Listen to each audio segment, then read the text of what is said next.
네, 여러분 안녕하세요. 오늘은 저희가 지난 시간에 영국혁명과 미국 독립혁명에 대해서 한번 살펴봤었는데요.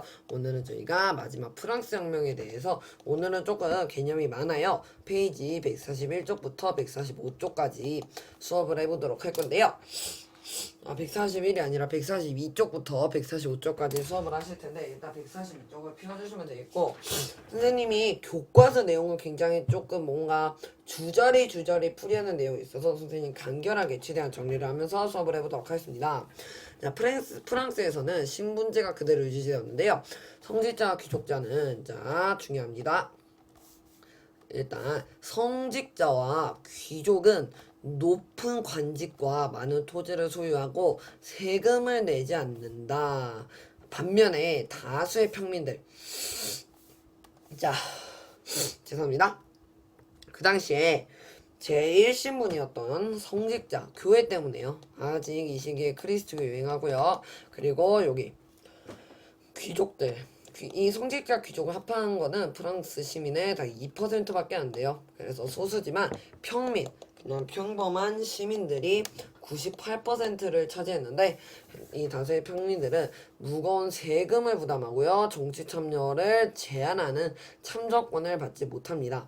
특히 농민 같은 경우에는요, 과도한 세금과 영주에게 바치는 공납으로 그 당시에 무슨 사상이 있었기 때문에 봉건제가 있었기 때문에 심한 고통을 겪었다. 제30문 중에서 부르주아지라는 사람이 있습니다. 이 사람들은 부를 축적한 시민 계급의 사람들을 말하는데요. 이 부르주아지들은 낡은 제도를 비판하기 시작하였다. 자, 이들은 계몽사상이라는 게 있습니다. 계몽사상과 미국 혁명의 영향을 받아 계몽사상, 뭔지 여러분이 모르신다면 한번 인터넷에 찾아보시면 되겠고, 계몽사상과 미국 혁명의 영향을 받아 봉건 질서를 타파하고 자유롭고 평등한 사회를 건설하려고 하였다. 다시 한 번 더 성직자랑 귀족이 면세를 특권하고 대토지를 소유해서 평민들이 과도한 세금 납부를 하고 정치 참여를 제한하였다. 시민계급이 부르주아지가 성장하면서 상호의 발달로 부자된 부르주아지 말하는 거예요. 그래서 구제도의 모순을 비판하고, 여기서 구제도라는 게 뭔지 여러분이 또 모르실까봐 말씀드리는데, 구제도가 뭐냐면 이거예요. 이게 바로 구제도를 말하는 건데요. 자, 지금 여기 보시면은요, 여기 제1신분이 성직자, 제2신분이 귀족, 제3신분이 이렇게 있는데, 제가 아까 말씀드렸처럼 이거 2%, 98%고 요렇게 한다. 방금 말씀드렸고요. 이 구제도의 모순을 이 부르주아지들이 비판을 하고요. 계몽상상과 미국 혁명의 영향으로 자유롭고 평등한 사회 건설을 추구하였다. 이렇게 아시면 됩니다. 자, 이제 혁명이 본격적으로 발생하기 시작합니다. 자, 우선 그 당시에 프랑스의 왕은 루이 16세였어요. 이 루이 16세는 계속된 전쟁과 사치스러운 궁전 생활로 재정이 어려워지자 3신분해인 3부회를 소집하였어요. 그래서 3부회는 귀족 대표들이에요. 한 명 아니에요. 성직자 대표들이에요. 한 명 아니에요. 평민 대표들이에요. 한 명 아니에요. 이 사람들이 모인 거를 3부회라고 합니다. 원래 루이 16세 열고 싶지 않았어요. 하지만 재정이 부족하기 때문에 이 3부회를 소집한 거고, 표결 방식 문제로 대립하는데, 여기 나와 있나요? 나와 있네요. 회의의 표결 방식을 두고 대립하였다. 그래서요, 이 귀족과 성직자는 한 팀이라고 보시면 돼요. 그렇죠. 이들은, 잠시만요. 필기합시다. 자, 신분별 표기를 주장했고요. 그러면 당연히 평민들 입장에서는 짜증나겠죠. 그래서 평민들은 머릿수 표기로 하자라고 했는데, 그건 뭐 교과서에 나오니까 굳이 알 필요는 없을 것 같고요. 어쨌든 신분별 표결 방식이 부당하면 이게 중요하죠. 독자적으로 국민의회, 그 3부회를 박차고 나가서 자기들끼리만의 국민의회를 구성합니다. 그러면 국왕이 얘네 싫어하겠죠. 그래서 얘네를 탄압하려 하자 분노한 파리 시민들이 바스티유 감옥을 습격하였다. 바스티유 감옥은요, 일반 감옥이 아니에요. 죄수는 7명밖에 없지만 도시 한가운데 세워져 있어서 사람들의 뭔가 공포, 그런 거를 지정하는 그런 분위기였거든요. 그래서 이렇게 일단 혁명이 발생했다. 자, 여기 이렇게 잘 나와져 있네요. 친절하게 흐름 잡기 하면서 나와 있는데요. 우선은 첫 번째로 테니스 코트에서야, 이거를 제가 말씀을 안 드렸네요. 다시 한 번 더 그럼 정리하면서 말씀드리자면, 제30분 부르주아지들이 국민의회를 결성합니다. 그리고 테니스 코트, 왜냐하면요 3부회의에서 이제 평민들을 받아주지 않는 거예요. 그래서 얘네가 그 근처에 있는 한 테니스 코트에서 서양문, 우리는 니네가 이거 하기 전까지 국민의회만 하겠다, 우리들끼리만 결정하겠다 하고 테니스 코트에 서약을 발표합니다. 그래서 국왕이 국민의회를 탄압하려 하자 파리 시민들이 바스티유 감옥을 습격합니다. 그래서 뭐 국민회의가 봉건제를 폐지하고 인권선언을 발표하였다. 인권선언은 제일 중요해요. 영국에서는 뭐였어요? 그렇죠. 권리장전이었어요. 이거는 필기하고 가시도록 할게요. 여러분이 까먹으실 수도 있으니까. 영국에서는요. 권리장전이었습니다. 잠시만요. 네, 영국에서는 권리장전이었죠. 권리장전이었고, 미국에서는 어땠습니까? 미국에서는 독립선언문이었고요. 프랑스에서는 인권선언문, 이렇게 아시면 되겠습니다. 이 세 가지 굉장히 중요하니까 잘 알아두시기 바랍니다. 자, 그래서 이렇게 사건별로 흐름별로 잘 알아두시기 바랍니다. 다음 장 넘어가도록 할게요. 자, 흐름은 계속 이어집니다. 혁명이 전국으로 확대해야 돼요. 농민들이 영주의 성과 자택을 습격하고 봉건 문서를 태우기도 하였다. 이에 국민의회는 봉건제 폐지를 선언하고 이제 더 이상 못 참는 거죠. 그리고 혁명의 기본 이념을 밝힌 인간과 시민의 권리선언, 인권선언을 발표하였다. 그래서 뭔가 국왕이 위기를 느낀 거야. 그래서 위기의식을 느낀 국왕이 구해로 탈출하다가 체포되면서 민중의 반감은 더욱 커졌다. 그 후 국민의회는 입헌군주제와 재산에 따른 제한선거 등을 내용으로 하는 헌법을 제정하였으면 중요합니다. 이에 따라서 뭐가 구성되었다? 입법의회가 구성되었다. 입법의회는 혁명이 번질 것을 두려워 오스트리아, 프로이센 등이 프랑스를 위협하자 전쟁을 선포하였다. 다시 한 번 더 새로운 헌법에 따라 입법의회가 구성됐습니다. 그래서 오스트리아와 프로이센을 위협하고요. 그러면서 점점 혁명 전쟁이 시작되는 겁니다. 민중 생활이 악화되어 물가가 상승하고 식량이 부족하고 파리 민중이 왕국을 습격합니다. 그러면서 왕권 정치 입법의회가 해산되면서 국민공회가 구성되는데요. 제가 여기까지 말씀드렸네요. 계속 가보도록 하겠습니다. 폐전이 계속되고 물가가 오르는 등 생활이 어려워지자 방금 말씀드렸죠. 과격해진 파리 시민들이 왕궁을 습격하였다. 그래서 왕권이 정진되고 국민공회가 구성되었다. 국민공회는 공화정을 선포하고, 공화정 하니까 누구 생각나요? 선생님은 로마 생각나는데, 로마의 공화정 함께 화합해서 하는 정치 공화정을 선포하고, 급진파와 온건파에 대해서 한번 설명을 드리자면, 급진파는 뭔가 새로운 개혁을 할 때 야, 그냥 빠르게 하자, 우리 새로운 정치를 하자. 온건파는 그래도 좀 상황을 봐가면서 하자, 약간 이런 스타일입니다. 급진파의 주도로 루이 16세를 처형하였다. 단두대에서 처형을 하고요. 국민공회는 공화제와 보통선거 등의 내용으로 하는 헌법을 제정하였다. 한편 로베스피에르라는 사람이 있는데, 이 사람은 급진파 사람이에요.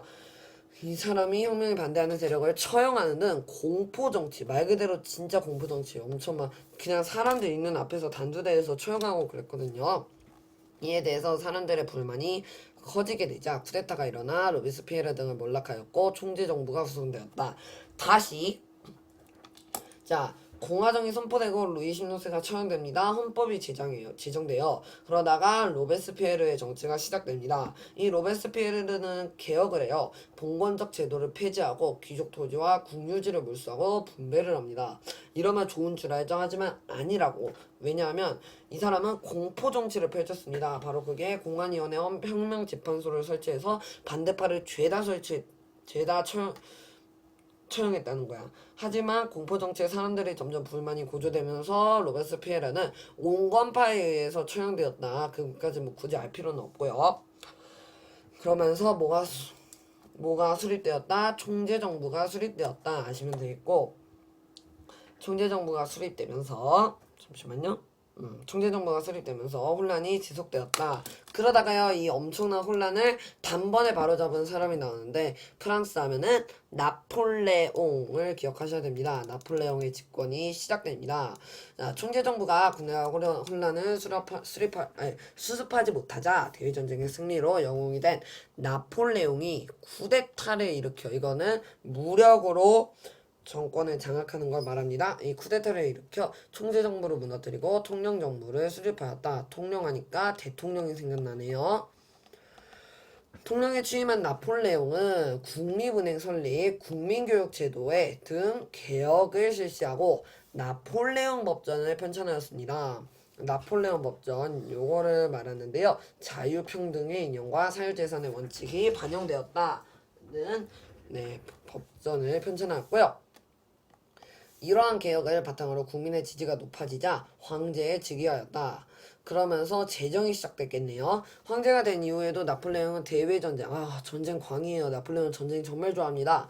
이에 영국을 중심으로 유럽 국가들이 동맹을 맺어 대항하였다. 이거를 우리가 뭐라고 하냐면 대프랑스 동맹이라고 부릅니다. 굳이 알 필요는 없지만 선생님이 괜히 명칭을 알려드립니다. 나폴레옹은 바다에서 벌어진 영국과의 전쟁에서는 패하였지만 육지에서는 오스트리아, 프랑스, 러시아 등을 차례로 격파하여 유럽 대부분을 정복하였다. 나폴레옹은 영국을 불복시키기 위해 대륙 봉쇄령이라는 것을 선포를 합니다. 이 대륙 봉쇄령이란 뭐냐면 유럽 대륙의 어느 나라도 영국과 교역할 수 없도록 항구를 아예 봉쇄해버리는 것, 차단해버리는 겁니다.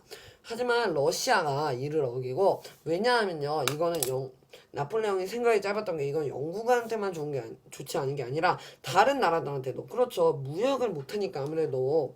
그래서 러시아가 영국과 교역을 계속하자 나폴레옹이 러시아 원정에 나갔지만 실패하였다. 이어 다시 동맹을 결성한 대프랑스 동맹이 다시 맺어지고, 하지만 이번엔 패배하였다. 나폴레옹은 결국 몰락하였지만 그의 전복전쟁으로 프랑스, 이거 굉장히 중요한 문장입니다. 자, 여러분, 전쟁은 정말 나쁜 거예요. 하지만 전쟁을 하면 결국 나라와 나라가 맞대게 됩니다. 그러면서 무언가가 문화나 그런 게 전파될 거예요.